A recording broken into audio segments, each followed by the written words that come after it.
criait par rapport au premier coup. Là. Mais ouais, mon travail à moi, c'est d'entailler les érables qui sont ici. On entaille depuis 100 ans cette année. Et d'ailleurs, un soir, je parlais avec Adélard Lalande, le fondateur. On était assis au foyer, dans la salle du foyer, vous étiez tantôt, puis on se barçait, là, puis on disait... Adélard, il me dit, Pierre, il dit, quand il va venir de la visite, ben, j'aimerais ça que tu lui racontes l'histoire des Amérindiens. Hein? Amérindiens? Ouais! Il dit ça, c'est un grand chef qui m'a conté ça. Comment un jour, ils ont trouvé que dans le bois, les autres appellent ça du michetan. Les Amérindiens, l'érable s'appelle du michetan. Comment ils ont trouvé que dans le michetan, il y avait de l'eau, et puis que ça s'est transformé par quasiment magie en sirop doré. Quoi. Fait que, ils m'ont tous raconté l'histoire. Voulez-vous l'entendre? Oui! Ouais! OK. Fait que, voici comment ça s'est passé, ça. Ça fait 300 ans. Là, il y avait la tribu dont le grand chef s'appelait Wauksis. Et puis, Wauksis s'est fait appeler par sa femme pour se faire dire, écoute, t'es l'hiver qu'on a eu. Ben là, faudrait peut-être penser à la chasse, mon mari, avec ta gang. Parce que là, les provisions, il n'y en a plus beaucoup. Puis, ça serait le temps d'aller chasser. Puis, vous savez comme moi que les Amérindiens, hein, ils n'allaient pas magasiner dans l'épicerie, eux autres. Quand ils voulaient manger, quand ils voulaient boire, ils allaient à la rivière. Quand ils voulaient manger, bien, ils allaient dans le bois chasser tout ce qu'ils pouvaient trouver. D'ailleurs, ils mangeaient de la brochette d'écureuil. Oh, c'était un délice. Ils mangeaient également, dans une belle espèce de terrine à la carotte, du lièvre. Oh, ça, c'est délicieux, délicieux. Sans oublier, évidemment, le super menu 5 étoiles de la moufette. Yeah! Ouais, t'avais jamais mangé ça? La sauce. Non. Mais le parfum, il laissait ça de côté. C'est ça. Alors, toujours bien, après avoir reçu les recommandations de sa femme, Wauksis, le lendemain matin, il est dans le bois en raquette avec ses amis. Puis là, on entendait le son du printemps. Connaissez-vous le son du printemps? Ça fait... La corneille. Ça, c'est un son de printemps. Et puis le soleil est à peine levé. C'est des matinos, les autres. Hein? Les Amérindiens, ils savent qu'en se levant très tôt, avant le chevreuil ou avant le lièvre, ils vont y prendre d'aplomb. Justement, au pied d'un arbre, Wauksis s'est aperçu un petit lièvre qui était après manger des petites boutures, des petits bourgeons des érables. Fait qu'il prend sa flèche tranquillement. Il vise le lièvre. Laisse partir la flèche. Il y avait des Le flèches dans ce lièvre a temps-là, entendu. Quand il a entendu ça, les oreilles ont fait ça de même. Puis là, il surveillait. Puis il y a eu comme un vent ce matin-là, une espèce de vent, une brise. La flèche qui s'en allait en direction du lièvre là-bas, là, eh bien, elle a levé dans les airs. Puis finalement, elle est venue faire toc dans l'arbre. D'ailleurs, je pense qu'on voit encore la marque ici. Ben, finalement, le lièvre, lui, il a eu tellement peur qu'on dit une peur bleue. Là. Il a sauté d'ici jusqu'à la cabane à sucre que vous voyez là-bas. Un saut, bang! Après ça, il a disparu en sautant dans la forêt de cèdre. On ne l'a plus jamais revu depuis ce temps-là, puis ça fait 300 ans. Hein. Okay? Fait que là, finalement, Wauksis avait vraiment pas envie de chanter. Je sais pas si vous autres, ça vous tente, mais tu sais la chanson, là? Oui. Ani Kuni Shao Ani. Allez-y! Ani On s'en bat les mains. Kuni Shao Ani. Pendant que les autres chantaient, lui était là. T'es fâché? Il s'est approché du michetan, il a pris la flèche plantée dans l'arbre, puis il l'a enlevé de l'arbre, puis il l'a remis dans son carquois. Et c'est là qu'il a vu de l'eau qui sortait de l'arbre, qui longeait le tronc de l'arbre. Il dit à ses amis, hey, Cindy Bookwood, Cindy Bookwood. De l'eau tirée de l'arbre en amérindien, Cindy Bookwood. Cindy Bookwood. Cindy Bookwood. Alors, il a pris son doigt dégustateur. Oui, c'était de l'eau sucrée. Aimez-vous ça, des choses sucrées? Oui. Il savait que ses petits aussi aimaient ça, les choses sucrées. Ils mangeaient des framboises, du miel, tout ce qu'ils pouvaient trouver dans la nature. Mais là, c'est la première fois qu'il voyait de l'eau sucrée qui sortait d'un arbre. OK. Fait que là, il est allé chercher un walker, c'est comme une chaudière, faite avec un tronc d'arbre.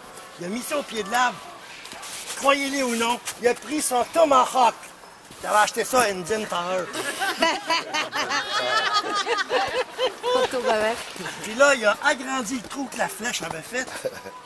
Il a pris une branche d'arbre, puis il a rentré ça dans le trou. Et là, l'eau, on entendait l'eau qui tombait, la sève tombait dans le walker. Cloc, cloc, cloc, cloc. Bien sûr, on entendait tout le temps, de temps à autre. Cloc, cloc, cloc. Là, il s'est mis à chanter. Puis il était content, parce qu'il voyait ses petits-enfants qui allaient pouvoir boire de l'eau d'érable. Et puis c'est très succulent, mais il ne faut pas en prendre trop. Hein. Ouais. C'est un bon nettoyant. C'est ça. Savez-vous bien que là, il a décidé de continuer sa chasse. Il était à peu près 6h15 à sa Rolex. Là, il a continué sa chasse dans le bois. Il s'est dit, quand le soleil va être rendu dans le bout de Saint-Joseph-les-Montagnes, là, dans l'ouest, là, je reviendrai chercher ma chaudière, puis j'amènerai ça à ma femme dans le wigwam. Mais pendant ce temps-là, sa femme, elle, était là à consulter son livre de recettes en écorce de bouleau. Hein? Ouais. Là-dessus, qu'il écrivait d'écorce de bouleau. C'était un super de bon livre.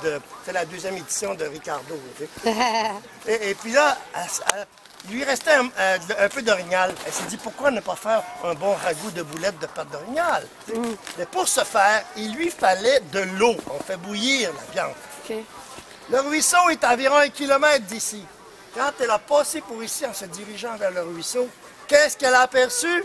Une chaudière, un wok plein d'eau. C'était environ midi, hein? Ah. Fait que là, ça avait coulé tout l'avant-midi, puis il faisait une chaleur incroyable. Fait que là, elle a pris la chaudière, c'est écrit mon mari est donc gentil de m'avoir amené une chaudière d'eau tout proche du wigwam. Fait qu'elle prend sa chaudière d'eau, puis elle amène ça dans son tipi. Elle fait bouillir ça. Eux autres, ils faisaient bouillir, là, ils faisaient chauffer des cailloux, des roches, là, rouge comme son manteau, au petit que là. Puis après ça, ils mettaient ça dans l'eau, ça faisait... Ben, ça a bouilli comme ça toute l'après-midi, le morceau d'orignal, avec de l'eau qui venait du michetan, qui venait de l'érable. Quand les enfants sont revenus en fin de journée, ils avaient été glissés dans la montagne, là-bas, avec le toboggan. Quand ils sont rentrés dans le wigwam, hey! Maman! Qu'est-ce que ça sent bon? Qu'est-ce que t'as fait pour souper? C'est quoi ça? Les enfants, hein, l'ado, ça a faim, hein, de sortir quelque chose. Ils sont partis chercher des branches d'arbres, puis ils sont mis à fouiller dans le chaudron. Là, la maman, elle ne pouvait pas faire autrement. Attention à tes yeux, mon pit. Elle a fouillé dans le chaudron, puis là, attention à tes yeux, mon bonhomme. Attention, là, des branches d'arbres. Fait là, les enfants, ils fouillaient dans le chaudron, puis ouais, t'es bon, là, le grand chef Waxis, lui, quand il est repassé par ici pour se rendre à son tipi, ben, il n'y avait plus de chaudière. Déjà, ça sentait à quasiment un demi-kilomètre en rond. Ça sentait bon. Là, plus il s'approchait du tipi et du campement, puis plus ça sentait bon. En ouvrant la porte patio du wigwam. Là, il a vu ses enfants qui étaient avec des branches d'arbres dans le chaudron. C'est ça, il était des chaudrons en céramique, tout ça. Hey, ôtez-vous de là, ôtez-vous de là. Il a pris une branche d'arbre, puis il a fouillé l'eau aussi dedans, puis il a goûté. Ah, ben là, qu'est-ce que c'est ça? Là, il a cassé le chaudron, puis tout le monde dans le tipi. Là, ils ont compris là, que finalement, avec de la sève, du michetan, de l'érable, on pouvait faire du bon Sirop. Voilà! Après, sont arrivés les visages pâles.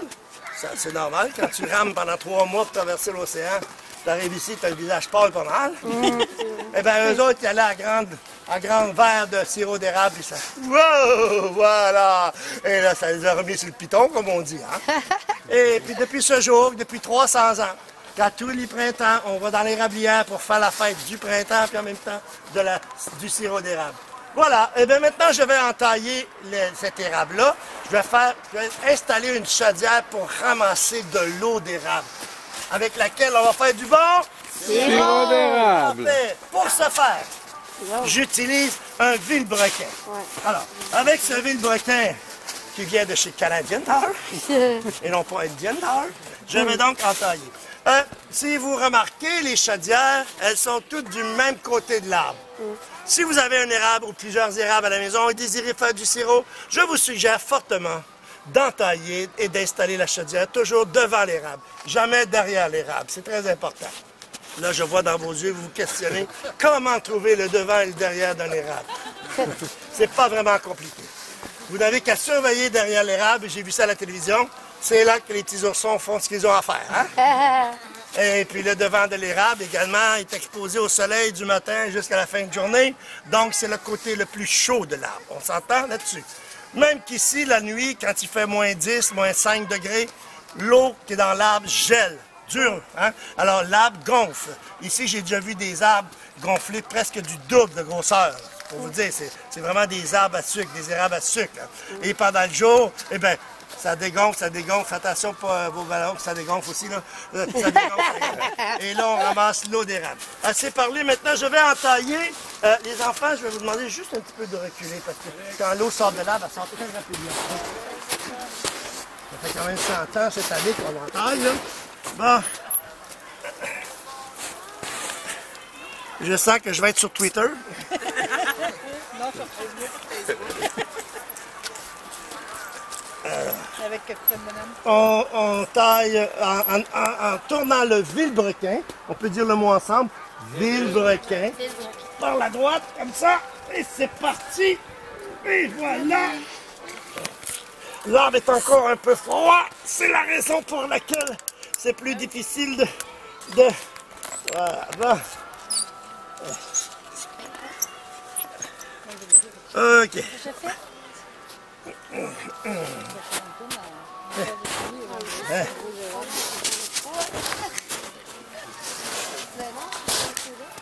Avez-vous déjà goûté à ça? C'est quoi ça? C'est de l'érable pur. Ici, vers l'ouest, c'est du bon. C'est sûr là que je peux goûter? Ben oui, regarde. On en met dans notre salade ici, madame. Le problème avec ça, c'est que vous en mangez trop, vous allez avoir une gueule de bois.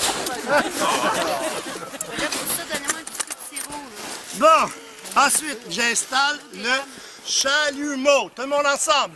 Chalumeau. Goutterelle. Goutterelle. Plus fancy. Puis en anglais, on dit tap. Pourquoi est-ce qu'on dit tap? Parce qu'on qu'on installe tape. ici, puis on tape dessus. Voilà. Il existe toutes sortes d'érables. Il y a de nombreuses sortes d'érables. Ce qui aide un peu, c'est quand on lui fait faire un petit rot. Il y a des érables gris, il y a des érables argentés, il y a des érables de la plaine. Ici, c'est des érables à sucre. Les autres érables donnent aussi de la sève, OK? Elle aime beaucoup moins sucrée. Celle-ci, il y a 3 % de sucre dans la sève. Alors, ça en prend beaucoup, beaucoup d'eau pour faire du sirop. Ça prend 40 chaudières d'eau pour obtenir une chaudière de sirop. Alors, ça prend énormément d'eau. C'est pour ça, d'ailleurs, que dans le bas du fleuve, il y a les frères Gauthier. Eux autres sont 5 frères ensemble, 5 érablières. Ils ont plus de 100 km, je dis bien 100 km, de tuyauterie, de tubulure, qui se promènent d'un arbre à l'autre et ça va directement dans la bouilleuse. Puis elle fonctionne 24 heures sur 24 sans arrêt. Et le problème, c'est lorsqu'on visite des érablières avec des tubulures, avec de la tuyauterie, c'est qu'il faut être bon en limbo pour visiter, pour se promener dans le bois. On s'en enfin, et tandis qu'ici, l'érablière est à vous autres, c'est pour tout le monde. Alors, vous vous promenez, vous êtes chez vous ici. Maintenant, comme on travaille de façon nature, n'est-ce pas? Eh bien, on ne va pas téléphoner au ministère de l'Environnement pour leur demander s'il faut enlever nos chaudières. Non, ce sont les oiseaux. Oui, ce sont les oiseaux, oui, qui viennent ici dans l'érablière pour nous informer. Pas les oiseaux qui font... Non, non, non, non, non, non, non, non, pas ceux-là. Ni ceux qui font... Mais bien ceux qui font... Ah, vous vous rappelez, là, peut-être, les plus vieux? Les Pigbois! Eh oui! Le Pigbois, il vient jouer du djembé sur les chaudières. Partout. Alors ça, c'est un signe que la saison des sucres, elle est terminée. Également, on peut retrouver dans le fond de la chaudière des papillons de sucre.